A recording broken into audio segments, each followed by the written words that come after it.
It is about a loss of innocence that everyone in some fashion goes through. It is about childhood trauma, which a lot of people experience in different ways. It is about the friendships we can form, even though they may be transient, that can help us survive those periods in our life. And we can look back at and value, but also feel a sadness about or feel nostalgic for. And this movie taps into all of that. And again, credit where it's deserved. This is all in the novella as well.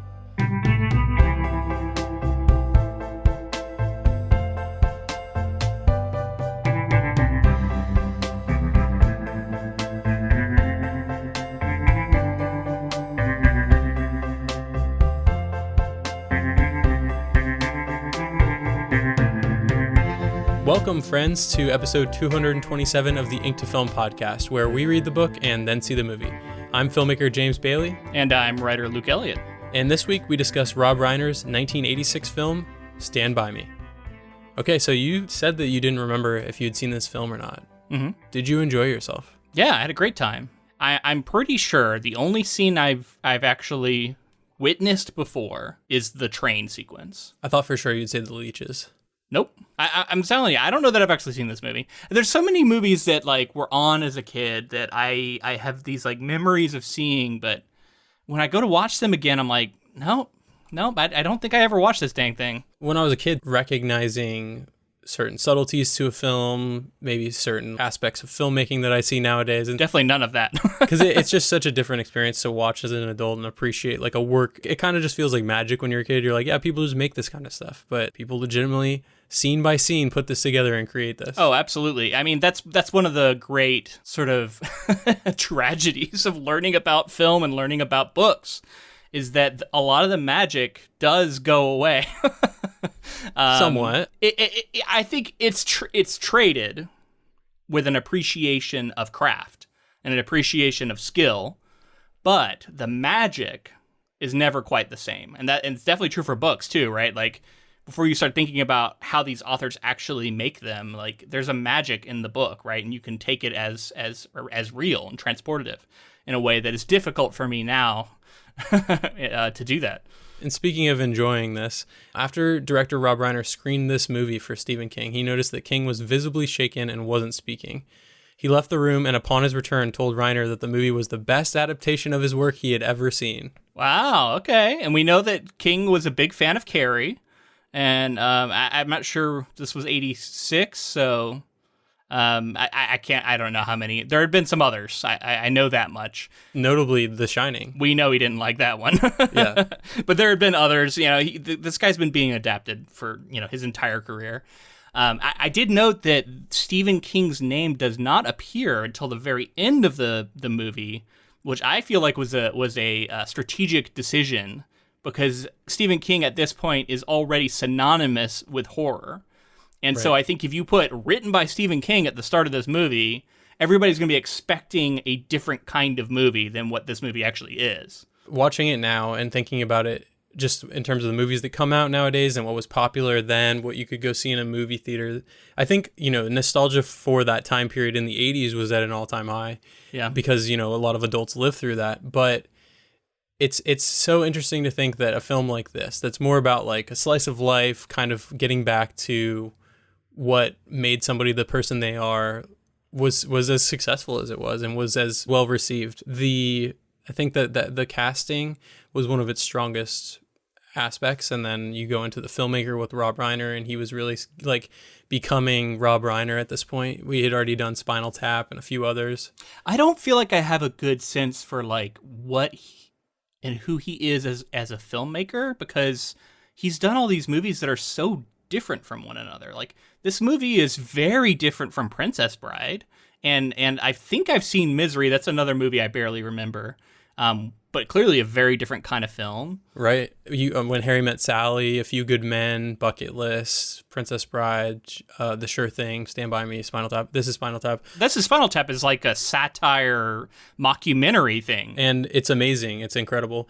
But who he reminds me of a bit is Ron Howard, in the way that Ron Howard makes films that are successful in a wide range of different tones. And on top of that, they both were actors before directors, before becoming directors. Is this fair to say, and correct me if I'm wrong, but it doesn't feel like he's the auteur director like we see other kinds? In a sense, I think he was like, I think you can kind of say the same thing about Ron Howard. I feel like people might be upset by that, but yeah, same kind of thing where their style, it's not instantly recognizable as one of their films. It's not about them, too, because sometimes being an auteur can seem kind of self-indulgent, right? Like this is a movie that's got my fingerprint on every part of it, right? Like it's kind of stuffy in a sense. It can be perceived that way, at least. Like I love those kind of movies, but I can get that perspective, whereas this feels like a filmmaker who's like, it's not really about me. Like I'm directing it, but this is a movie that is about the performances and about the story, like the Stephen King's book. And yeah, I mean, I agree with you. And I can respect that. I don't know if Rob Reiner would take offense to that or appreciate that, but yeah, I'm there with you. So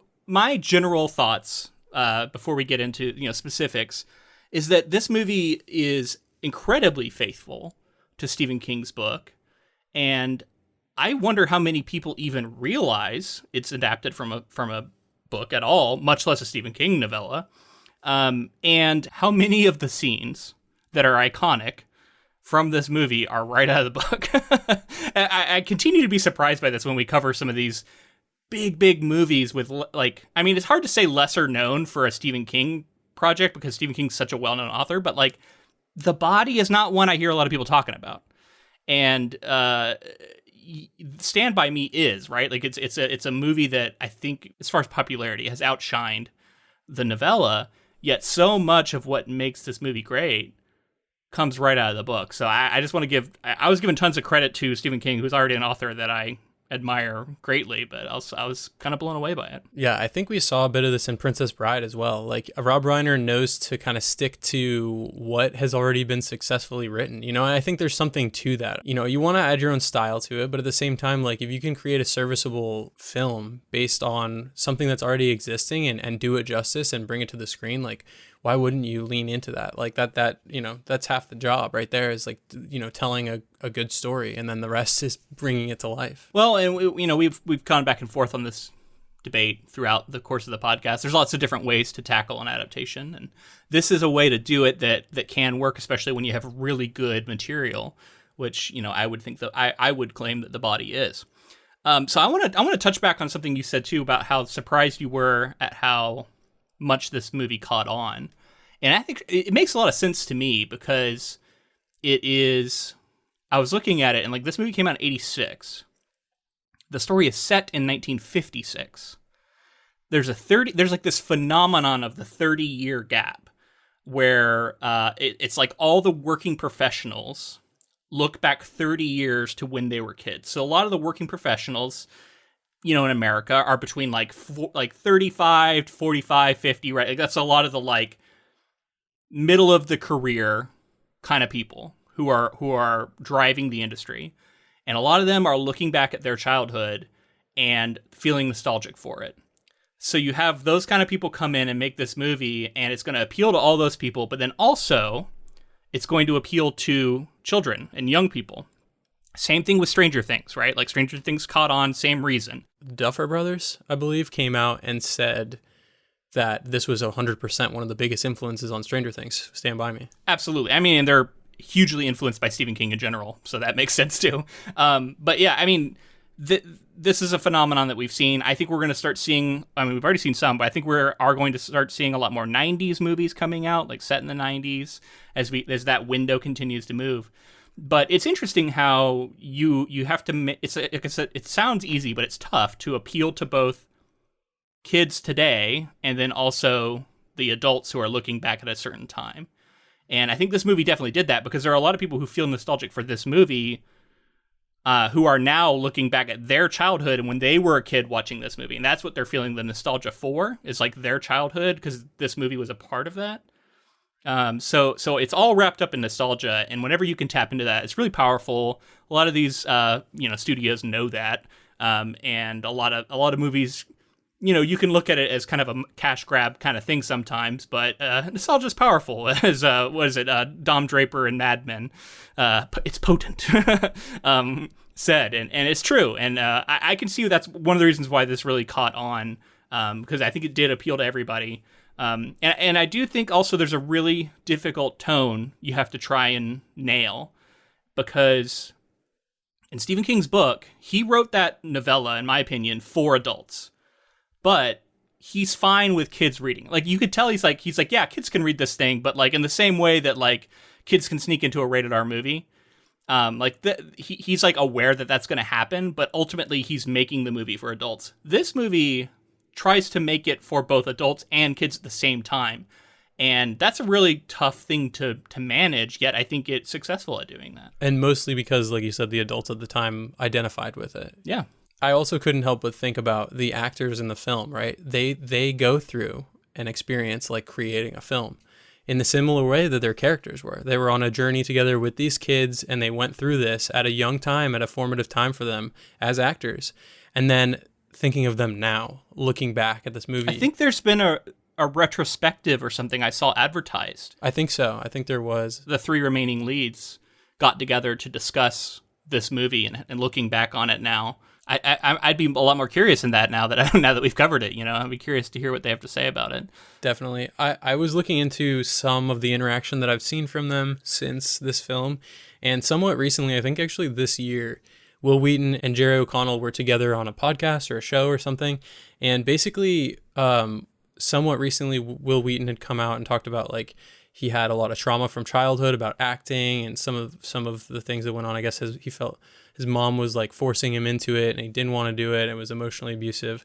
And so he came out and talked about that somewhat recently. And then Jerry O'Connell, like having seen him after he made those statements, he said, quote, "I heard you talk about some of the struggles you were going through during Stand By Me. And you know, while I was 11 at the time, that's an excuse. I do want to apologize for not being there for you more when we were younger. But I want to say, to the bigger picture, you never know what someone is going through when you're with them." He said, "I don't feel guilt, but I just want to say I'm sorry I wasn't there for you more when you were younger." And then Will Wheaton went on to thank him and said, "I deeply appreciate that, but you were 11. How could you have possibly known?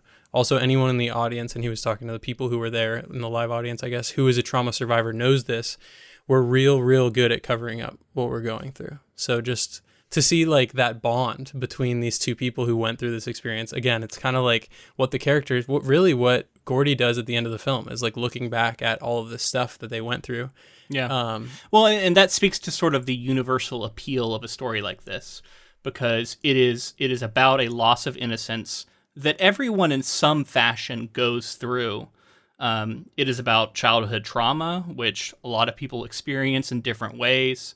It is about the friendships we can form, even though they may be transient, that can help us survive those periods in our life, and we can look back at and value, but also feel a sadness about or feel nostalgic for. And this movie taps into all of that. And again, credit where it's deserved. This is all in the novella as well. It's that nostalgia, and I know nostalgia, it's starting to get like a bad reputation in a sense, because it's like there's this bad side of nostalgia, this sort of like rose-tinted glasses that you can't... And it can be manipulated, right? Like, I don't think we don't like that, you know, advertising agencies, you know, I referenced Mad Men earlier, are tapping into our nostalgia to make us buy products. And I love Mad Men, by the way, because I think that the sort of inherent conflict between art and advertising is so essential to that show. Just not to mention, it's incredibly well executed. One of the best shows ever. Yeah, love that show. I think nostalgia itself is a profound emotion. I guess, would you call it an emotion? I guess it is, right? And yeah, I don't think we should shy away from it or label it as somehow like bad, but I think you do have to recognize when nostalgia is maybe coloring something through the lens of time. I also feel in art, it's important to not always live in the nostalgia too. Like, we need to push forward, we need to create new, and I think that's just as important. Yeah, it's like a drug. It can be so potent and so fun to like revel in nostalgia that you can become obsessed with it, and you can lose yourself to it. And there is a danger, I think, inherent there. So while we're talking about some like fairly serious topics, and we got to discuss River Phoenix. I'm going to ask you about him. I know a little bit, but not a ton. He did not live very long. I know he died when he was young. But before we even get into that, I wanted to circle back to something we touched on last week, We haven't discussed this at all. I'm curious to know what you're able to find out. You mentioned that last week you had an experience as a child where you stumbled on a body. Do you want to, maybe we rehash that story a little bit at least, because I don't know if everybody will have listened to the last episode. Right. So the overarching story is just that, like, near where Luke and I grew up, there's a library, and by that library, my friends and I found a sock that was attached to a body, and it was this, like, I talked about how, like, I don't even remember, like, I think I've sort of suppressed a lot of it. I don't remember a lot of it. And what's interesting about that is when you were a kid. When I was a kid, yeah, probably 12 or so. So I've since called multiple people trying to verify things and get more details on it, did some Googling. Something interesting is that a lot of the details weren't how I remembered them. Yeah, well, that's memory for you.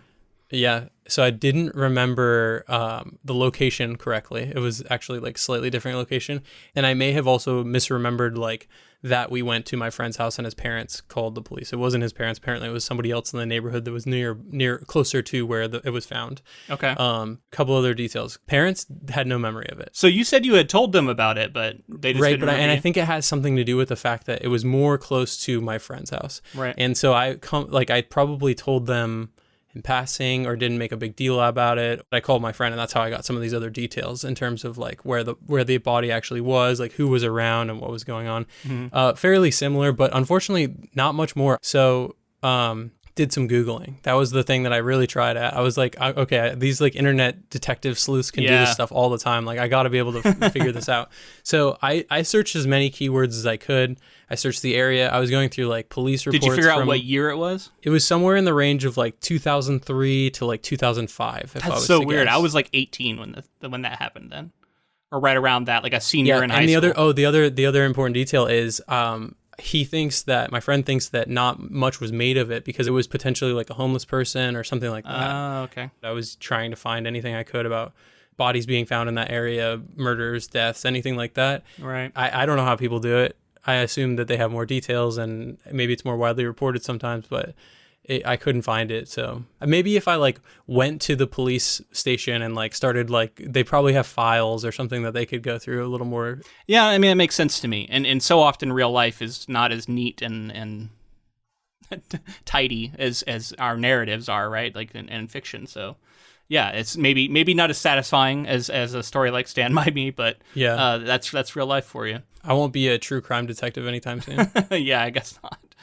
So I wanted to ask you about a specific aspect of this film, and it's that the location has been turned from Maine to Oregon. Yeah. And a lot of it was filmed in Oregon, and I actually read that River Phoenix was from Oregon. I had to look it up. So that was like the one thing I looked up, because I've been trying not to. I know there's a lot of behind-the-scenes details for this movie, so I was very careful because I wanted to react to them authentically, but I was like, is this movie actually filmed in Oregon? Because it looks like it, but I don't want to be fooled and then sound like an idiot. So, because I was like, this looks like Oregon, but I don't want to say that if I'm not sure. So I looked it up. It was filmed in a place, or a lot of it was filmed in a place called Brownsville, which I went ahead and plugged into my driving app. It how far? 1.5 hours away south. So I've probably driven by the exit to where you would take it to go off, because I've driven to Eugene. And basically, if you were to go Portland to Eugene, right before you get to Eugene, you take a exit and you go out a little bit to this place called Brownsville. Apparently, it's known for this movie. A lot of people have gone there, and they have some local attractions around things that were done in this movie. So next time you come to Oregon, if we wanted, we could drive down here. It's not that far away. I feel like there's another thing we talked about where it was like in Oregon that we could go drive to. The Shining. Well, we did The Shining already, but I think there's yet another one. I'd have to think back through the episodes we've done. Another one off the top of my head is The Goonies. Right, but we haven't covered The Goonies. No, I don't even think it's based on a book. But did you see then in your research, because I thought this was amazing, the town officially declared July 23rd as its permanent Stand By Me Day in 2013. So fans return each year, and there's I didn't see that. That's cool. Apparently people will leave like a penny on the ground when they go there to kind of recreate where Vern picks one up. So you leave one for the next person to come along, and always find a penny around in the city. It's so evocative, and I just want to go walk around in the woods after watching this. I'm like, I want to go like walk in the woods in Oregon, because Oregon's so beautiful. Like I like that Maine is beautiful too. And I've spent a lot of time in Maine as a kid when I was young, because we would take family trips up there from Florida. But yeah, something about Oregon is so scenic, and Pacific Northwest, man. Pacific Northwest, walking along the train tracks and seeing the mountains in the distance and the fields.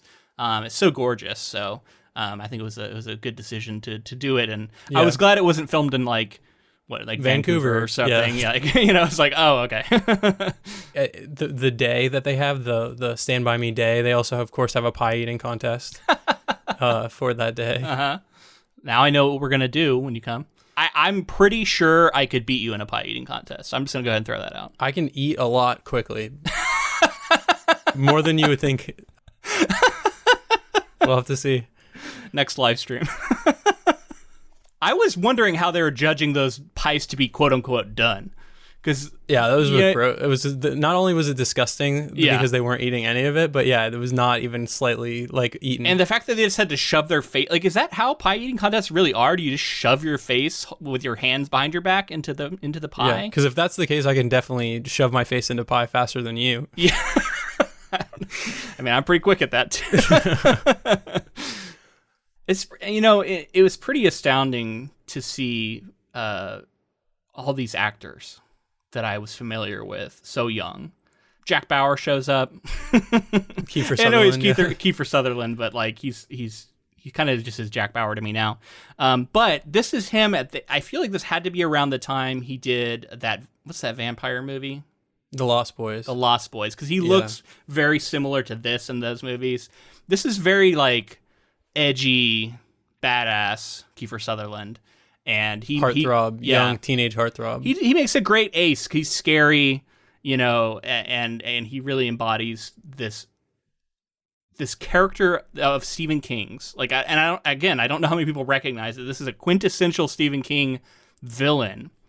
That this Ace character is, right? Like the young, like slightly. I mean, he's insane, right? Like he is way more dangerous than people realize. That's such a great Stephen King detail. He'll have like a group of friends, but there's like one guy who's actually legitimately murderous, and like everybody doesn't know that, or some people do, but some people don't. And he's totally that kind of character. He's getting everybody into danger, and they do a great job of setting that up so that when he has that final confrontation, which we'll get to, it's really well established that the danger these kids are in. And you got young Will Wheaton, you got young Corey Feldman. John Cusack has a cameo role, basically. Richard Dreyfuss is the older Gordy. Yeah. And we already mentioned Jerry O'Connell earlier, who, he's got one of those faces. Like, I know I've seen him in a ton of stuff, even though I can't really figure out what it is, but I know I've seen him in stuff. My point of reference for him is really bizarre and weird, but besides this, it's Kangaroo Jack. I don't think I've ever seen that. Who's seen that movie? But hey, you're watching those kinds of movies in 2003. I see you. Yeah, and young Richard Dreyfuss is in this, which I think the last time, correct me if I'm wrong, he's in Jaws, right? Yeah, so it's cool to see him back again. Yeah, he's amazing in Jaws too. He's like my favorite character. He's great in Jaws. And the boys, we talked about Jerry O'Connell a bit, Corey Feldman, River Phoenix, and Will Wheaton. So Will Wheaton takes us back to Ready Player One. He's the president in Ready Player One, if you remember that. Well, and he narrated the audiobook, which is, I love that audiobook. Like, to me, that's the way to experience Ready Player One, because the prose leaves a lot to be desired, but Will Wheaton's enthusiasm as he reads that, and he does such a good job. Yeah, and I brought up the Goonies earlier, and we talked about the Lost Boys, Corey Feldman, in both of those. So, like, there's a lot of connections here that we're already drawing. Sure is. Okay, so I got to ask you about River Phoenix here. He's one of the leads. He does a great job in this movie. He's one of my favorites of the child performances. Him, honestly, and Will Wheaton are asked to do a lot of heavy lifting for their age. They're dealing with emotional scenes. They're crying. They're like breaking down. I wouldn't say they're perfect, but it's really good, and especially for someone their age. And it's so hard to get these performances out of kids. So I just want to give all the credit to them, and I think they really did kill it in this movie. I mean, they're the entire film. You know, Yeah. there's nobody else but these 4 kids. So you know, like just the fact that we enjoyed the film, walking away, like they did their job. This movie lived and died on that, because if they had not nailed these performances, it wouldn't have worked. And you know, we talked about kids acting many times, but yeah, like you said, River Phoenix and Will Wheaton had a lot like riding on them. There are a lot of emotional scenes. The other boys got to play a lot and like maybe had an emotional scene here or there, but they could be kind of silly and crack jokes at each other and do normal kid stuff, whereas these two had to get really emotional. And yeah. And like I read a lot into like the build up to this movie. It was like Rob Reiner, you talked about the emotional scenes. There were some scenes where like reportedly he like, to get them really scared or to get them really emotional, like yelled at them and like all kinds of stuff like that, which was like, holy shit. But yeah, it's the 80s, it's the 80s, so totally fits the bill for that. And then there were other things that I was reading about, like he did a lot to bond these kids together so that you would buy it on screen. Like there was a lot of like, he created activities for them to do like before the filming, like to get them together. Yeah. There was like mischief. I read all these stories about the kids like put all the pool furniture in the pool, so like you just like to fuck around at the hotel and stuff, and like being like asshole kids and stuff, and perfect, all kinds of stories of like pranks and things like that. But yeah, he did a lot to bond them together. He created like trust exercises where they would guide each other around the hotel like blindfolded and stuff, and just a lot to like to sell it so that like when you're on screen together you trust the other person in a similar kind of way, or you know what the person, where they might be going. You understand them more. And I think, especially for kids, like you kind of do have to get a little method with it. Yeah. And Rob Reiner and a lot of the kids have said themselves that these performances were basically them for the time. A lot of themselves came out in these performances. That just really makes me think about something you mentioned earlier, and how we don't recognize these moments in our lives that are so formative when they're happening. But they must look back at this movie as their own personal coming of age story, right? And like one of a kind thing. I think I read reportedly it was like 60 days of shooting in Oregon, and they said reportedly it was like unusually sunny for those 60 days for them to get like consistency of filming, and it looked like it was pretty sunny the whole time. When it gets sunny in Oregon, it gets real sunny. Yeah. But to stay that way for 60 days, like almost. No, that's what I'm saying, man. Like when you get in the sunny season, you'll be like, are there clouds? Like it could just be sunny for days and days and days. Yeah, and you think they didn't just go through all of this together and then like go on with their lives. In a similar weird mirroring situation, River passed away. Yeah. And like they have to look back on it now, thinking about his life and his legacy and the way that they interacted with him at the time as kids. And that character is the one who passes away in the movie as well. Right.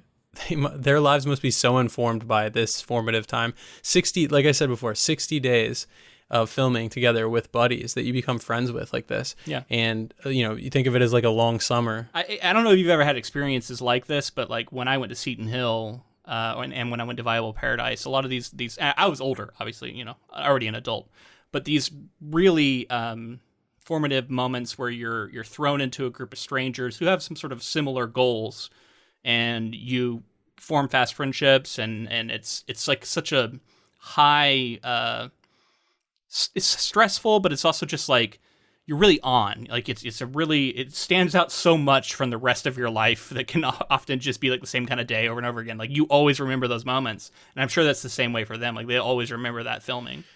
I think a lot of people can draw parallels. I can think of, so for one, in my professional life, being on a set for any longer than a few days, you start to create these bonds. And like, I've been on features that shot for 15, 20 days. Yeah. So like you get to know those people, and then that 12 hours a day, 10 to 12 hours a day, not trial by fire, but like super pressure cooking situations, like really build friendships and like lasting friendships. And those people inside and out. Yeah. So River Phoenix, I'm sure people know for the most part that he passed away, but I want to talk about some of the movies he was in.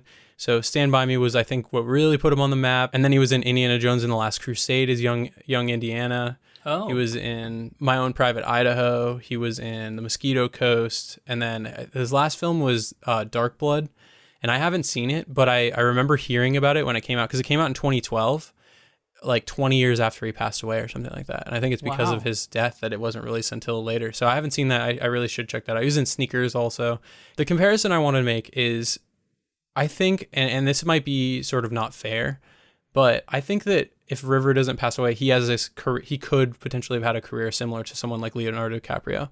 They were coming up around the same time, or his brother, Joaquin. Yeah, yeah. But the more of the traditional like heartthrob kind of person, like Leo was. Like, you know, Leo was doing Romeo and Juliet, and you know, I think River was gearing up to be that kind of actor as well. Sure. And he had a lot of range, even young. You said you told me earlier he was like 23 when he died. So I mean, that's so early in your career. Like, who knows? Yeah. Basically, he passed away of an accidental overdose, and it was in a club called the Viper Room. They left the nightclub. He was taken to the front and collapsed. But to get into the whole story, apparently, like, this was known to be an area where a lot of celebrities would attend, and they would use a lot of drugs. And I think like Johnny Depp was part owner at the time when this happened. He was there with his siblings. Joaquin Phoenix was there with him when all of this happened. He had been, so I guess the story goes that he was clean for 2 months while filming Dark Blood, and then came back to LA and then immediately started going on like a bender. Unfortunately, when they brought him outside of the Viper Room, he collapsed and started convulsing, and Joaquin was actually the person who called 911 and was there on the phone with him. And I read a little bit about like Joaquin's experience, because I think so much of River's death is talked about when people talk about Joaquin Phoenix and how tough that would be. And he said as much in this interview that I found. He said, certainly for me, it felt like it impeded the mourning process, right? In terms of people talking about it all the time and bringing it up, and paparazzi, things like that. He said, I feel like in virtually every movie that I made, there was a connection to River in some way. And I think that we've all felt his presence and guidance in our lives in numerous ways. So, you know, very tragic, and for such a young person. And I know it really I think it just hit his fans and like the film community and everybody really hard at the time. And it's like, I think about it being so close to the time when, because it was October of 1993, that's so close to when Kurt Cobain died as well. Like, I sort of think of these young, like, talented artists dying. And I don't know if you remember, but when Joaquin won Best Actor for the Academy Awards for Joker, he went on stage and gave a speech, and one of the quotes that I wanted to read that I really liked was, he comes up and he says, when he was 17, my brother wrote this lyric. He said, run to the rescue with love and peace will follow. Wow. And I just thought that was so cool that, like, Joaquin, even in 2020, is continuing to, like, just bring that legacy back. Yeah. Well, let's talk about the movie. It's a lot of somber stuff there to get into, and I know there's even more surrounding that stuff. First thing I want to do is, very quickly, I just want to touch on Rob Reiner again. We have talked about him with Princess Bride, as we mentioned, but just to remind everybody, he's an American actor and filmmaker. As an actor, Reiner first came to national prominence with the role of Michael Stivic on the CBS comedy All in the Family from 1971 to 1979, a performance that earned him 2 Primetime Emmy Awards.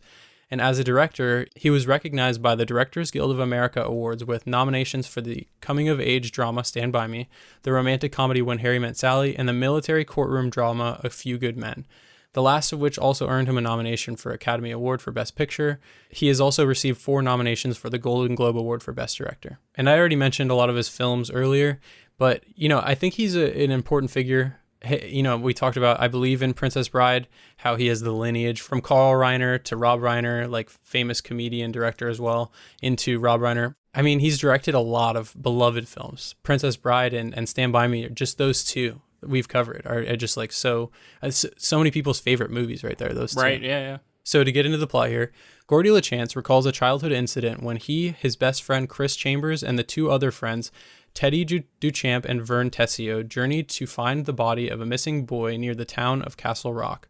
Oh, one more thing I did want to mention. Rob Reiner named his production company Castle Rock. Oh, wow. So really interesting Stephen King connection there, and then also, like, to name it that, and it goes on to have the legacy that it does with all these famous films. And I mean, Castle Rock has appeared in other King projects where it's in Maine, right? Right. I guess it could make sense that there could be a Castle Rock, Maine, and a Castle Rock, Oregon. Like, we see Portland, Maine, Portland, right. Oregon. So. Oh, speaking of that, we're deviating from the synopsis here a little bit, but apparently the urban legend is that someone thought that they were talking about Portland, Oregon when they were, like, developing the story. So they turned it into Portland. It's just an accident? Yeah, accidentally in Oregon rather than Maine. A happy little accident. So yeah, they journey to find the body of a missing boy near the town of Castle Rock, Oregon, during Labor Day weekend in September 1959. 12-year-old Gordy's parents are too busy grieving the recent death of older brother Denny to give Gordy much attention. While looking for money that he buried beneath his parents' porch, Vern overhears his older brother Billy talking with his friend Charlie about finding the body of the missing boy outside of the town. When Vern tells Gordy, Chris, and Teddy what he heard, the four boys decide to go looking for the body. After Chris steals his father's pistol, he and Gordy run into local hoodlum Ace Merrill and Chris's older brother Eyeball Chambers. Ace threatens Chris with a lit cigarette, and Eyeball steals Gordy's Yankees cap, which was a gift from Denny. The four boys begin their trip, and after stopping at a junkyard for water, they are caught trespassing by owner Milo Pressman and his dog Chopper. They escape over a fence, and an enraged Teddy tries to attack Milo but is restrained by the other boys. The four continue their hike, and Chris encourages Gordy to fulfill his potential as a writer despite his father's disapproval. Wow, yeah, so a lot to react to there, but I immediately started thinking about how we didn't give enough weight when we reacted to the novella that we probably should have to Gordon's brother's death. I think we mentioned it, but like that's really what like a lot of this like coming to terms with death and wanting to see this body and like the struggles he's having at home. So much of that in the character of Gordon is about his brother's death and why he's so driven to see the body.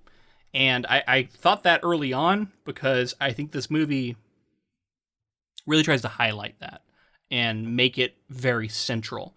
In the novella, I would say it is still very important, but there's other things going on.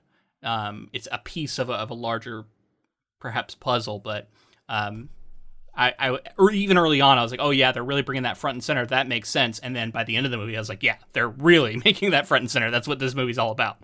And I think that became clear. So I think that's just smart, right, to seed that early, so much so that I was immediately picking up on it. I think this film almost makes Gordy even more of a main character, if that's even possible. Like something about it makes it like, I think Vern and Teddy have less to do in this because in favor of Chris and Gordy really like layering up their characterizations and like making it clear who they are. And it's so interesting to me. I know we talked about it last week, but this idea of friends like leaving your life and the way that they're so close, like seeing these kids all together, they're so close. And then the way that it all splits up eventually is just a part of life and so profound. I think it was clear that something changes. We're skipping ahead here. But you're talking about friendships. I think something changes in the final scene. Not the final scene, but the final confrontation when Vern and Teddy both flee. And I think their friendship, as much as they say, oh, all's forgiven, don't worry about it, I just don't think their friendship ever recovers from that moment. And him and Chris remain friends. Gordon and Chris remain friends, but the other two drift away. It's not like he's not friends with them anymore. It's just like the moment where it truly mattered, those two didn't step up. And that just, I think they never quite recover in the same way from that. Right. I think that was more clear to me in the story though, in the novella. Like it was so in the film, it's left to be more subtle. Like you really got to pick up on. Yeah, that. I think they're madder at. I think Chris and Gordon are more upset with the other two kids for running away in the novella, but I picked up on it. I think even in the movie. Right. Oh, I have a couple of like behind the scenes things that we do definitely need to talk about, and one is the name change. Right. So the body or Stand By Me. Yeah. And I was reading that apparently, according to the screenwriter and like some of the executives at Columbia Pictures, they felt like The Body sounded like either a sex film, a bodybuilding film, or another Stephen King horror film. Yeah, it sounds like a Stephen King title. Yeah. Yeah, when you hear The Body, you think, oh, creepy, that's going to be about a dead body. It's all about the dead body. That's not what they were trying to focus on here. I mean, Stand By Me is an interesting title because it's like clearly referencing the song, right? But I guess it also is referencing, like we just talked about, Chris and Gordon stand by each other. Right. I guess there's some another urban legend around this that Kiefer Sutherland was playing that song on a guitar or something like that. And Rob Reiner heard him playing that and like kind of got in his head there and decided to call it Stand By Me. Let's talk about that song too, because I mentioned just in the lead up to this project for the film that like that song is like so close to me. And I know it's maybe a little cornball. Some people don't really like love it, but to me, like it's like always had a super nice place in my heart. And hearing it used as like an instrumental score in this film is really fun. That is and cool. Then hearing it as the credit song, I think this was like a trend in the 80s to have like the the title of the movie also be the final song at the end of it. And just another reason why this song always seems to come back in my life a little bit. And there was a period of time where, and I'm going to put some pieces together for something we've been talking about recently. So Final Fantasy 15 came out, and say what you will about the game, there are some cool things about it, but it's about 4 friends on a journey together. Oh yeah. And it's very much reminiscent of Stand By Me. So they used the song Stand By Me in the marketing, and they had a new rendition done by Florence and the Machine. Oh, cool. Yeah, and it's amazing. I highly recommend checking out. And I'm a fan of Florence and the Machine, so I like that. I'll have to check that out. One of my favorite songs. It's an incredible rendition, and I just like that. This song is just like, I don't know how to describe it. It's probably weird and like unique to myself, but it's just one of those songs that really like sticks in my brain. So, with regards to the score for me, and the soundtrack, when I was probably 8 to 12, that range, I had a little Walkman and a little cassette player, a couple different little cassette players, I guess, at different times, little boombox, and I had a collection of cassettes, not very many because I was very young, right? And I hadn't really developed a lot of taste in music yet, so it was mostly just like whatever cassettes my parents had. And one of my favorite ones to grab from them was a collection of hits from the 50s and 60s. I don't know if that was what it was called, but that's what it was. And a lot of the songs that are in this movie were on that tape. So I was immediately having nostalgia for that particular time in my life, even though I didn't grow up in the 50s and 60s yet. It still is nostalgic for me in my childhood for that reason. Well, and that comes back to this whole like children picking up on the nostalgia from, Stranger Things and Stand By Me and things like that, is like they watch it when they're a kid, and then they can get this like weird dual nostalgia thing where it's like it carries on the nostalgia into other generations. Right. Which is one of the reasons why people like making movies about their childhood, is they feel like that's an important time that needs to, that should be maybe celebrated in some ways. And of course, then you have the reverse side of that of like, there was a lot of stuff going on maybe we shouldn't be celebrating, but I think that is the impetus, right? Like to make sure that lives on. Another moment that it's just a little one-off, but there was this phrase. He said, "That's so funny, I forgot to laugh." He says to him, and that was something that I definitely heard when I was a kid. Definitely said myself. So there's a lot of these little moments. There was the pinky swear, which I was like, okay, I did pinky swears when I was a kid, but for me, we always shook pinkies. Yeah, it's way different to do the weird thing in the air. A weird like finger in the air and like wave it, maybe kissed it or something. Yeah, it was very strange. And then like the whole like give me some skin thing where they would do this like slow skin like drag. I actually like that. I thought that was cool. It's okay. That's not something we did as a kid. I can tell you. No, it's not something I did as a kid, but it's something like so. I kept thinking about like how they did a good job of showing like, not in a weird way in any way, but like the intimate. I mean, granted, this was a different time, so it wasn't supposed to be the things that happened when we were kids. I was just reacting in that way. Right.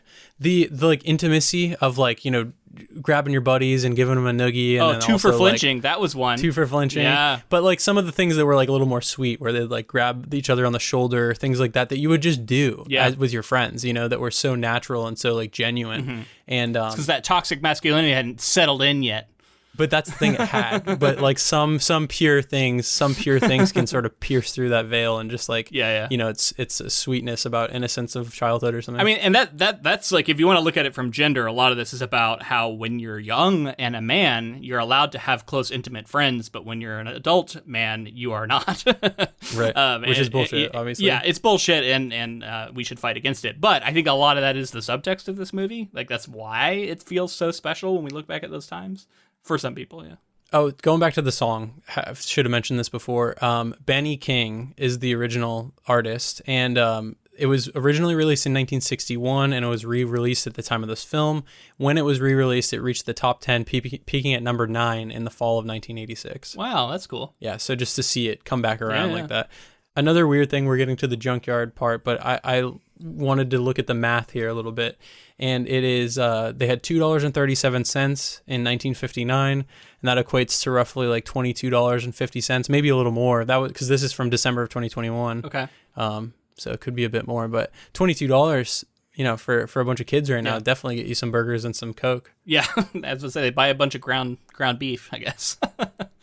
When they cross a railroad bridge, Gordy and Vern are nearly killed by an approaching train, but jump off the tracks and escape serious injury. That evening, Gordy tells the fictional story of David Lardass Hogan, an obese boy who is constantly bullied. Seeking revenge, Lardass enters a pie-eating contest and throws up deliberately, inducing mass vomiting among contestants and the audience. Just as a side note, this is I had never read Lardass out loud through this whole project until just now, and it felt wrong to read it like that. So, continuing this, that night, Chris confides to Gordy that he hates being associated with his family's reputation. He also admits to stealing milk money at school. However, he tells Gordy he later confessed and returned the money to a teacher. Despite this, Chris was suspended and the teacher did not turn the money into her superiors. The next day, the boys swim across a river and discover it is filled with leeches. Gordy faints after finding a leech in his underwear. After more hiking, the boys locate Ray Brower's body. The discovery is traumatic for Gordy, who asks Chris why his brother Denny had to die and claims his father hates him. Chris disagrees, asserting that Gordy's father simply does not know him. Wow. Okay, so a lot of big scenes to react to here. I think let's go chronologically. Talk about the train sequence. That was the one that stood out to me. I think I had heard that the movie Stand By Me was about a boy who had been hit by a train. And then I remember seeing this scene and thinking that like the kids were going to get hit by the train. Like I was like, that's what this movie's about. Holy shit. I can't believe that. How could they hit kids with a train? And it's scary, right? Like the idea of being trapped. I remember that really scared me. Like the idea of being trapped on a train or on a bridge where you can't jump off because it's too high up and there's a train coming and you can't run fast enough. Like that's the kind of stuff you have nightmares about. And I think the added layer that made it even scarier was the gaps between the boards. Like definitely. That was creepy. Like they were big. Like you could easily fall between those. Yeah. I don't know how much time you spent around railroad tracks as a kid, but I spent too much around railroad tracks as a kid. Like in hindsight, it's kind of... You and Stephen King, man, I think. Yeah. I don't know what the hell... I mean, it's a fascinating thing, right? My cinematography brain turns on and you think of like those leading lines that go to the vanishing point when they hit the horizon. There's something very like... feels very grounded. It's also like a forbidden... there's an appeal to something where it's like you're walking somewhere where you're not supposed to be. Where there will be a train in moments. And there's danger. Yeah, there's danger there. And then you crush pennies under the wheels and stuff, all kinds of stuff like that. But it's very American if you think about, coming west on the, the railroad race and they're building these railroads out west and all this stuff. So I think there's something caught up in that. Yeah. Nowadays, I can't help but think about how dangerous it is to have a film crew near a railroad track because there have been some horrific accidents near railroad tracks. One that we should say... We're talking about how cool it is, but like it's legitimately dangerous. God, I just had a dark thought, but like there had to be some accidents from this, like people seeing this movie and wanting to go out and play on train tracks. Probably. So there are like when we teach set safety in film, there's a story that was this girl named Sarah Jones, and this is not that long ago. But basically, the location scout, the director, some people were irresponsible, and she was part of the crew. She was a PA or something, and she got trapped on the tracks and ended up passing away, and for a film. And I can't help but think about that with the filming of this film, and then I started thinking about when this movie came out, 86, and then I remembered the Twilight Zone movie that we talked about, and that was 83. And so I went digging and I read some stuff. The disaster that struck the set of The Twilight Zone had a direct influence on the making of this film. Because children were involved, restrictions on children working in films was seriously tightened after 1983, and director Rob Reiner found it very, very difficult to shoot certain scenes involving the children. Fortunately, with the help of stand-ins for the boys and special effects, he was able to get what he wanted without any danger to the children. There was a really clear shot when they were running on the bridge and the train was behind them. I'm like, okay, I think it's a green screen or something. It was so I'll tell you what that is actually too, because the nerdy again cinematographer side, they use this 600 millimeter lens. Basically, what happens is as you get farther with focal length, the perceived distance between an object and whatever's behind it is squashed. And so they're at the end of the tracks. The train is actually coming. They have the boys way, way, way in front of it, probably safely like ready to be grabbed by whoever, hopefully. Jeez. But they're zoomed in extremely far on that telephoto 600 millimeter lens to get that effect. And it does look a little wonky, right? Yeah. It looks weird. Yeah, it looked like a green screen to me or something. Yeah. But that's how they did it. Lens, And I also read that they had the stand-ins. They had like adult stand-ins who would swap in for the children and things like that. Especially for like jumping off of the, jumping down into the rocks and stuff. Probably there's a lot of like little interesting special effects that I noticed that others might not. But some of the times that they were showing like the mountains and the trees and things like that, you could see they used to do these like paintings that they would put in front of a lens that would sort of create more depth or like a midpoint in the scene.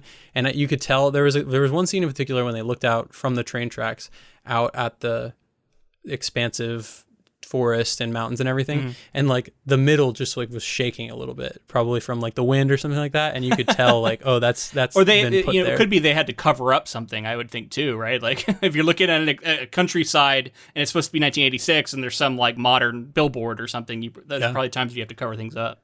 Yeah, it's possible. Moving along with some of the scenes you mentioned, the pie eating contest I couldn't believe was in this movie. It's such a random moment from the novella, which, by the way, right out of the novella. If you haven't read it, this is not going to be the last time I recommend you go read the actual novella. This is right out of there. It's a story that Gordon tells. It's a story that he writes eventually, and we read it as, and it's basically exactly this. So this story, this vomit story, is right out of the mind of Stephen King, and it was done in a way that I think was definitely supposed to be comical. Like the vomit was, I think, really obviously fake. Like, it didn't seem to me like they were trying. Well, you can see the tube almost. Yeah, like it didn't seem like they were trying to convince you that it was actually coming out of their mouths. Yeah. So I read about this. Rob Reiner agonized over the pie eating scene because he was having trouble trying to envision what kind of writer Gordy would become and how that would play out as a 12-year-old. He said, quote, ultimately in my mind, he became Stephen King. And Stephen King is a great storyteller, and most of the stories he tells are supernatural or there's horror involved. He decided to go over the top with it and make it rather cartoonish the way it would appear in a young boy's mind. According to Reiner, the audience went crazy for it, justifying his decision to leave it in. I mean, okay, Reiner, but like this is Stephen King. So he just adapted what was in the novella because Stephen King was talking about himself here. I talked about this last week. Like, I think this is Stephen King looking at his own writing and saying, like, in a way, it's kind of like this is kind of the stuff I write. And he's kind of poking fun at himself, I think, here. And through Gordon. Because we said earlier that Gordon is like a thinly veiled Stephen King stand-in. Right. I assume that Reiner was in on all of that as well, but he was like, I put my own spin on it. But had to note that the vomit was made from cottage cheese and blueberry mix. Well, I saw the blueberries. And everybody was throwing up blueberries, which I guess everybody would have been eating blueberries at this contest, but it is something visceral about seeing it play out on. It was pretty disgusting. Yeah. It's a weird moment. I couldn't believe it was in the movie. I get that like audiences loved it, and this scene appeals to the kids. Like we were talking about, like what scenes appeal to the kids, what scenes appeal to the adults. I think this is one that like the kids are. I'm not saying adults might not enjoy this; they might, but like this feels like all the 12-year-olds are loving this. Who saw this movie? Yeah, I mean that's definitely what they left the theater talking to their friends about it, right? Yeah. Okay, so I want to talk about the leeches. Got to. So this is a detail out of the novella. However, they do more with it in the movie. It's kind of referenced that they're swimming, and then he says, "Oh, and if we had known what those dark shapes were, we wouldn't have been so like joyous." And then it skips ahead. This, like, we see them all over their bodies. It's kind of a horror show, and then we get them ripping them off. We see a lot of blood, and then we get the leech in the whitey tighties, and then we get the blood on the hand, and this big fat leech that he pulls out. That was gross. Have you ever had a leech on you? No, never. Thank fucking Christ. Okay, I have. However, it didn't I caught it early enough to get it off before it had really sunk in.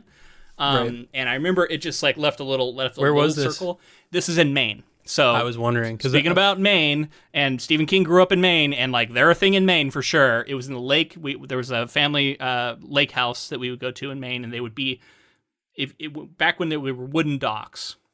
because wooden docks were notorious for this. So there's been a lot of change away from them. But like these wooden docks, a lot of leeches love to hang out under there. And so if you'd swim around near the dock, they'd always say, don't swim near the dock because you'd get leeches on you. And I remember my older brother got several on him and bigger ones, and they got like more attached. And like I had fucking nightmares about leeches after that because I had just been in the lake and I was just like lucky that it wasn't as bad for me.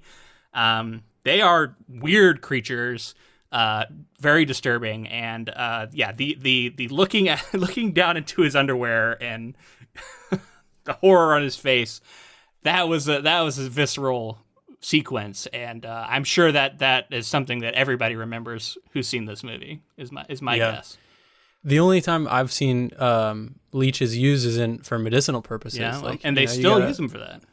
Do they really? They do still sometimes have a I'm not a doctor, so I can't explain it, but there's like something about the way they extract blood that is actually useful. I really hoped that was not the case. I thought that was a urban legend. No, I mean, I think it's pretty rare, but I think there is. It was a thing back in the day. It was a thing back in the day, but I think there is still specific times where they can use them because there's something about the way that they extract blood that is still useful. Again, you'd have to have like an actual medical person on to explain it. But I'd prefer to just contact my local phlebotomist. But hey, to each their own. So apparently Stephen King said on the DVD commentary or some special feature that this actually happened to him. So you were right on with that stuff with Maine. I believe it. And another myth about this film is that the leeches were real. No, they're not real. I could tell you. Tell you, looking at them, they're not real because I have seen real leeches on people on my brother's back, and I can tell you that those were not real because they actually look way grosser than that, if you could believe it. They were too consistent, is something I would say too. They were all like the same size for the most part, and in real life they have a lot of variety in like their length and width and all this stuff. Yeah. So apparently, like they stuck them on there with cement, with rubber cement, and it like would mess with their skin and leave red marks. And Will Wheaton recounted later on that he went to like a water park, and one of the employees like wouldn't let him go down the slide because they thought he had some sort of like contagious skin disease or something like that because he had these spots all over him from the movie. Yeah. Okay. I was happy to see the deer made it into the movie. This moment of tranquility that was very important to Gordon.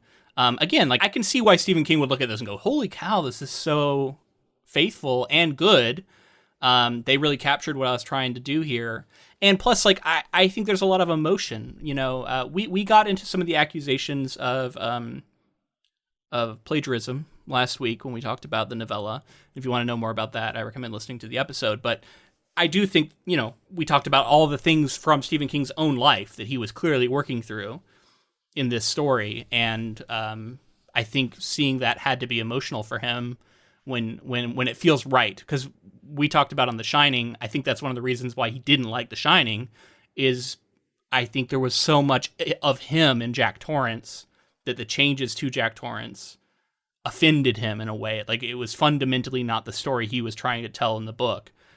Which is a huge topic. If you want to listen to us talk about that, listen to our Shining episodes. But you know what I mean? Like, I can see why, as the author, he's going to appreciate something that's so faithful and honestly is trying to strike the same tone, trying to tell the same story that he was telling. There's a lot of dark stuff in this, right? There's a lot of moments of like dealing with death, danger, abuse. Right. Yeah. Abuse, yeah. Trauma. There's this one moment where Gordy sort of like gets to see this like peacefulness, right? Like something different in the world other than all the other, his dad hates him or whatever, or he thinks his dad hates him.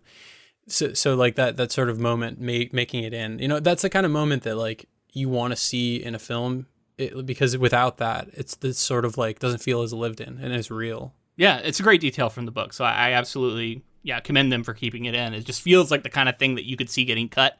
It's like, it's kind of tricky. We got to figure out how to get a deer and like, you know what I mean? Like I could see it getting cut, but I'm glad that he made sure to keep it in there. It's not as easy as it seems to stay faithful, I think, to a book. I think there's a lot of times where there's going to be pressure to cut things, even though it's important. And you have to like stick to your guns. Well, like you said, there's a lot of stuff, even in a story like this, that you have to actually pull off on screen. Yeah. Pull off children being close to a train as it's coming. Yeah. Pull off getting a deer. Like you said, like things logistically, like actually getting this stuff done. Sometimes it's easy to change things. And if they didn't actually have a deer like by Will Wheaton, like they made it look like they did. To me, it looked like it was real. So like they were in the same scene together. Well, I actually read that it was like a guy in a suit and he just had the head of the deer and he walked it out. Yeah, I buy that. So, all right, here's this next part, the final piece of the puzzle. Ace and his gang arrive, announce that they are claiming the body, and threaten to beat the four boys if they interfere. When Chris insults Ace and refuses to back down, Ace draws a switchblade. Gordy gets the gun, fires a warning shot, and stands beside Chris with the gun pointed at Ace. Ace and his gang retreat, vowing revenge. The four boys, realizing that it would not be safe for anyone in this case to claim credit for finding the body, agree to report it to the authorities via an anonymous phone call. They walk back to Castle Rock and part ways. Back in the present day, adult Gordy is writing a memoir of the journey. He states that Vern and Teddy drifted away from him. Vern married after high school, had 4 children, and became a forklift operator. Teddy tried to get into the army several times but failed due to his eyesight and his ear. He later ended up in jail and started doing odd jobs around Castle Rock as part of his parole. Chris chose to take the college prep courses with Gordy in school, and although he struggled, he made it as a lawyer, with the two eventually drifting apart. However, while attempting to break up a fight in a restaurant, Chris was stabbed to death. Despite not having seen Chris in over a decade, Gordy adds that he will miss him forever. Gordy ends his story with the words, "I never had any friends later on like the ones I had when I was 12. Jesus, does anyone? Yeah, and then he goes outside and plays with his kids, which we'll circle back to that moment, but I want to progress chronologically, and I think we got to start with them finding the body, which is an important moment in the movie. So they were walking up to where they would eventually find it, and all of the like forest around them was blowing in the wind, and I thought that was evocative. It reminded me of how there was said to be like a storm coming in the novella. So again, like kind of right out of the novella. I thought it was weirdly quiet, but it may have been by design. I did turn my volume up like enough to where I was like, okay, I can hear some rustling, but it was very faint. And so there was almost like disquieting to see the forest moving around them without hearing the sound of wind. I don't know if that was on purpose or just an accident, but like it was kind of weird and kind of unsettling. And then I feel like if you notice it, it was on purpose. Probably, right? Like, yeah. I mean, I'll give them credit for it. And then they find this body, and on one hand, I got to give them credit because they show it. It's definitely pretty gruesome, but measured. It's not nearly as horrific as kind of the description that we get from Stephen King. Yeah, lack of bugs. And I don't think it doesn't live up to the reality of a body that's been laying out for days. But like I said, you're trying to find a way to make a movie for kids and adults at the same time. And if you get really grody with a body, that's going to make that everybody's going to say, don't let your kids see this movie. They're going to have nightmares. You know what I mean? Which is probably already being said, but it would have been even more because of this one moment. So I understand why you maybe pull back from it. But yeah, I mean, I think it's important that the audience actually sees the body and we don't completely shy away from it, because that's what this whole thing's been about. And you could have seen them like just show the reactions or something and not really show it, but they really show it. And it is a kid. I thought maybe they would change it, but no, it's a kid their age, which I think is important too. He's had his life ended.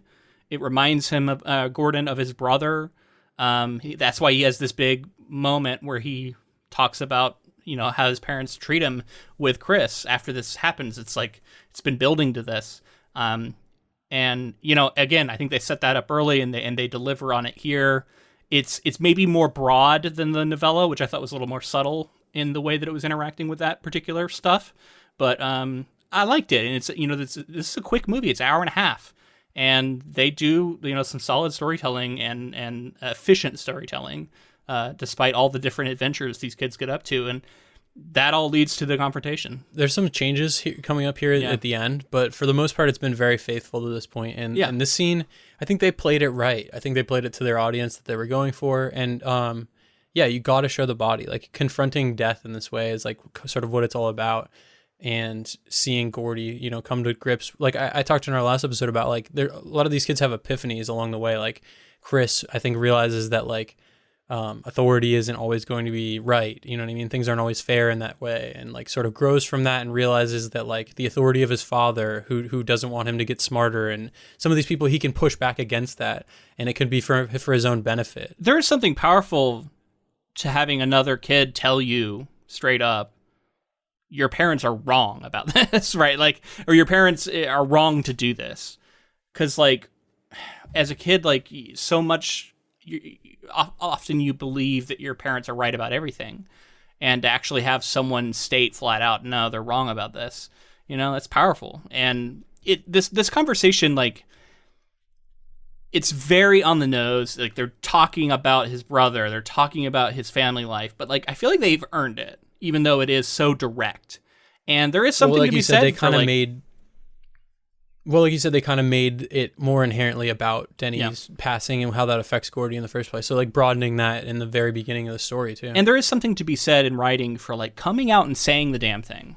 And sometimes, like, that's something I have to remind myself too. you get too cute dancing around subjects. And, you know, obviously there's times to do it and there's times to not, but, like, sometimes coming out and saying it is not a bad thing. I do think there's the sequence of the game of chicken that Ace plays, where I think they really sell how unhinged he is and how scary and how kind of insanely brave he is, to where when he's faced with a gun, we first off totally buy that he doesn't immediately back down, but also, like, we don't know if he's going to back down at all, because we just saw him drive right at this truck, right, just to win a stupid game.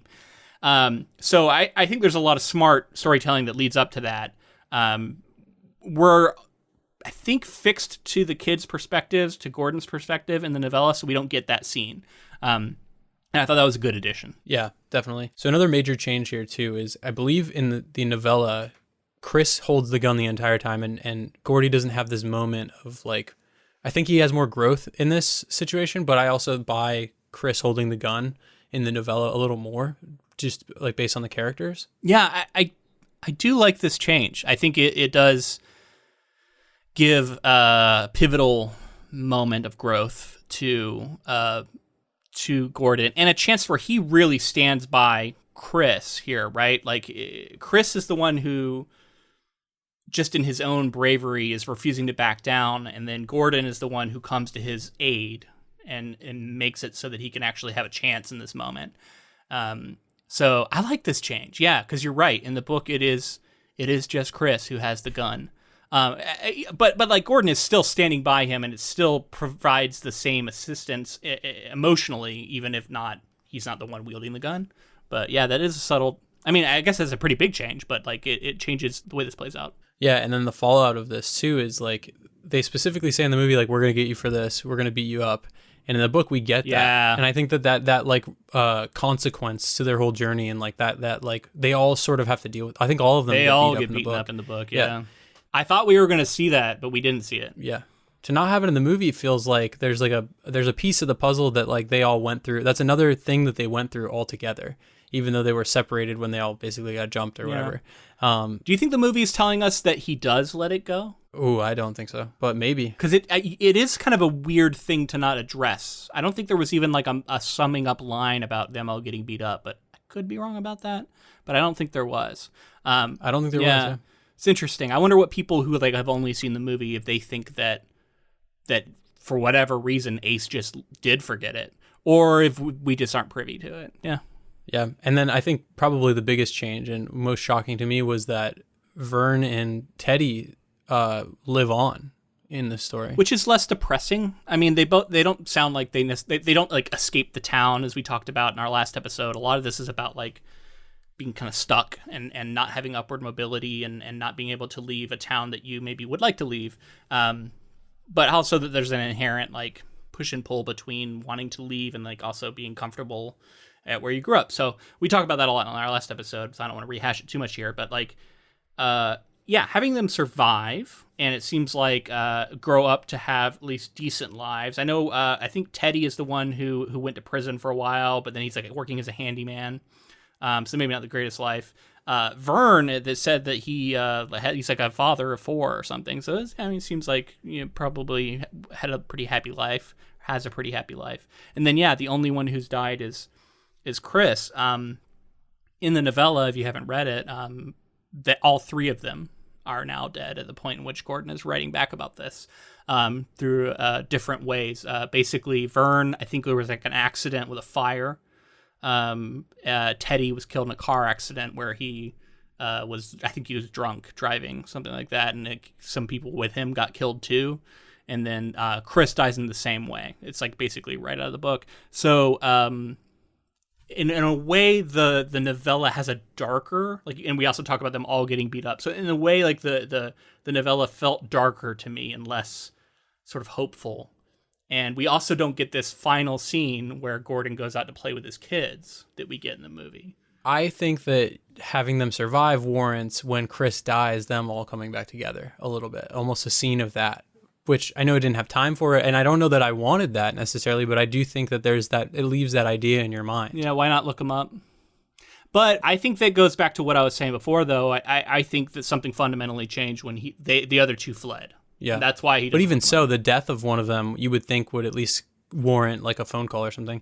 I think it just had it packed a stronger punch for me. When I read the story, I was like, oh fuck, like that is. It's a different note to end on. It's it is kind of it's such a heavy blow, and then it also fulfills the coin flip thing, which I thought was really mysterious and weird. And then they did it in the film, it didn't fulfill. Yeah, that's true.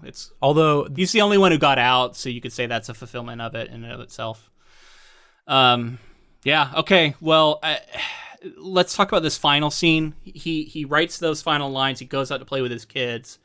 It is a more hopeful note, I think. It's him realizing that he has like a little smile where I think he's realizing that like his children are going through that time now, and maybe with his wisdom that he's gained and the memories that he's just relived, he can bring that to his family relationship, is kind of my reading of this.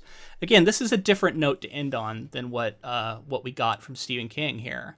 And I think this is Rob Reiner putting his touch on it here and saying this is the story he wants to tell. And it sounds like it was effective for King, at least. So we're kind of wrapping up here.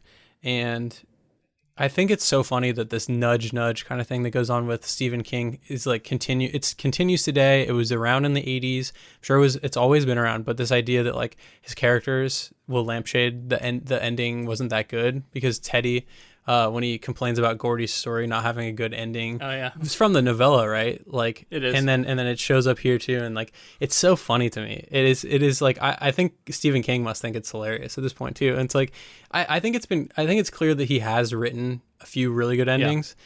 But some of the time, this being one of them, I think, too. Like, no, I told you, I really liked the ending of the novella, and I like the ending of this movie, too, even though they are a little different. Yeah, but I think it's really funny to think it is so difficult to write endings. I feel like every single Stephen King episode we may have mentioned that, but yeah. It's crazy. Totally true. Okay, so we are going to decide now. We're going to vote on what we liked better, and I already feel that this is going to be a difficult one. And then, I did want to say, stick around to the end of the episode. We're going to be talking about our Patreon poll that is up right now for our next potential project, and we'll list the 3 titles that are in contention. So if you're curious about that, make sure to stick around. But okay, so do you want to start this one off? Sure. Yeah, I was pretty shocked at how great this novella was. I kind of thought that it was going to be sort of just a flash in the pan sort of thing where I just read it and I forget about it, but I think it will stick with me. It's a shorter Stephen King work, and I'm so used to his like bigger stuff and thinking about the magnum opuses that he's written. I don't know which one you would say was his actual magnum opus, but so many like good question, big books that everyone is aware of, and like this one is not talked about very much, and this story really is going to stick with me, I think. And it's so cool to get into Stephen King outside of horror. I think that was a fun step to take. But for this case, I am going to take the film. The way that Rob Reiner captured the nostalgia of this time period, and then for the 80s, we talked about how some of these are nostalgia for, like, so Stranger Things is a nostalgic trip for people who grew up in the 80s who are adults now. I was the kid watching Stand By Me, kind of reacting to the 50s and not really, I didn't have a ton of exposure to stuff like that. I hadn't seen a lot of older film yet.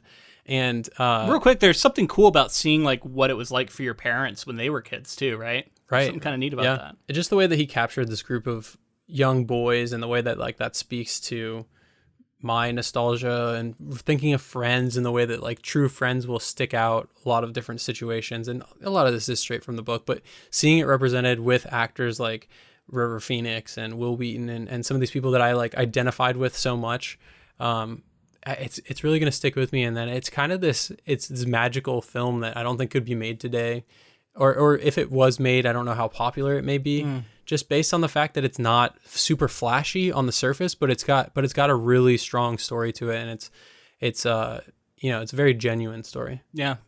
I mean, I can't argue with you. I'll just tell you where I'm at. So I didn't really remember the movie much at all, even though I knew broadly what it was about.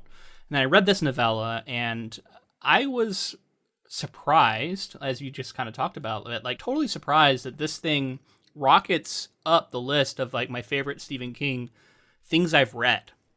Now, I love Stephen King's imagination, and his speculative elements are always so good that I don't think it would overtake all of those for me, because that is what he's like so good at. And like the best of his work tends to be very genre, very like horror heavy. But this is right up there with a lot of them, because it is showing a different side to his writing. He's writing in a literary mode. And I really broke that down in our last episode, like why I like that so much. And then I saw this movie and I was like, there's no way it's going to live up. Because I liked it so much, right? I was like, I can't. And I was astounded with how good this thing really was, and how it was so faithful and nailed so many of the sequences. And it honestly does everything like I want from a faithful adaptation for a source material that I really enjoyed. So I got to give it like tons and tons of accolades. But when it comes down to it, if I had to vote for what it is, what's the best, I think it's the novella. I know that's not going to be as popular with a lot of fans of this movie, but it just edges it out for me. And if you haven't read it, I do highly recommend it. It's not super long, but it does add, I think, some more detail and some more texture to this adventure these kids go on. And it's not going to feel different. Like, it's not going to feel like a different story. It's going to still feel like this story, because they're very close. So, not to mention, it's good to like inform on Stephen King as an author, like to get this other side of him, to kind of get, this is what we talked about. It's kind of a story that he's telling of certain events that he did experience. And if I was to put one more point in the corner for the film, I should have mentioned the fact that the song is incredible. So Stand By Me being in the film is so good. Okay, fair enough. You could listen to it while reading if you wanted to. Yeah. So I since I just mentioned the book, I did want to point out something that I often forget to say.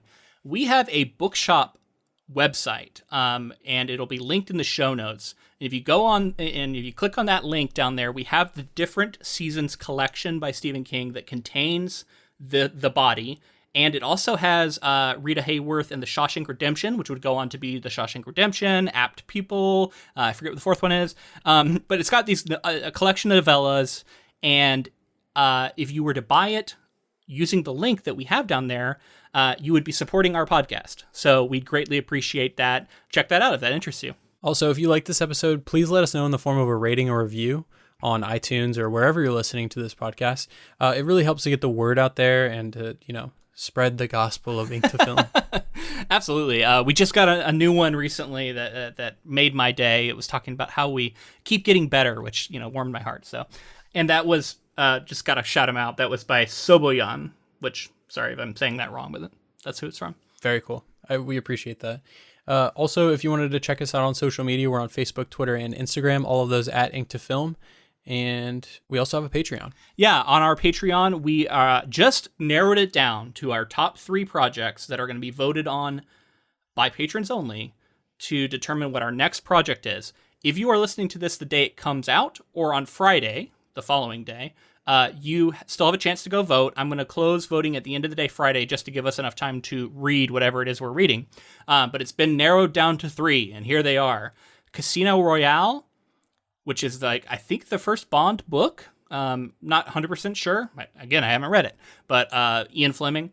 Fight Club, famous. Everybody knows Fight Club, right? And also 2001: A Space Odyssey, another Kubrick film.